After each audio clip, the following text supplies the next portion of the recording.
ନମସ୍କାର, ଜୟ ଜଗନ୍ନାଥ। ନିଜ ପିଲାର ସମସ୍ତ ପ୍ରକାର ଉନ୍ନତି ପାଇଁ ଏହି ଉପାୟଟି କରନ୍ତୁ। କଥାରେ ଅଛି, ମା ନାହିଁ ଯାହାର ସାହା ନାହିଁ ତାହାର।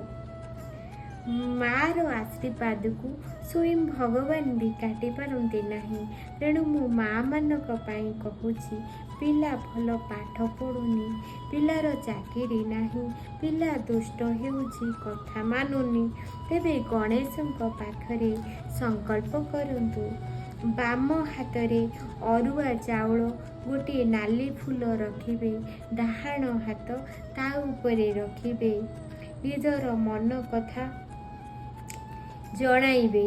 ସେହି ଫୁଲ ଆଉ ଅରୁଆ ଚାଉଳକୁ ତଳେ ରଖିଦିଅନ୍ତୁ। ଗଣେଶଙ୍କ ପାଖରେ ଦୀପଟିଏ ଲଗାଇବେ। ଗୋଟିଏ ତମ୍ବା ପାତ୍ରରେ ଜଳ ଗଣେଶଙ୍କ ପାଖରେ ରଖିବେ। 11 ମାଳା ଓମ୍ ଗଂ ଗଣପତୟେ ନମଃ ଏହି ମନ୍ତ୍ରକୁ ଜପ କରିବେ। ଏହା ସନ୍ଧ୍ୟା ପୂର୍ବରୁ କରିବେ। ସେହି ଜଳଟିକୁ ନିଜର ସନ୍ତାନକୁ ପିଇବାକୁ ଦେବେ।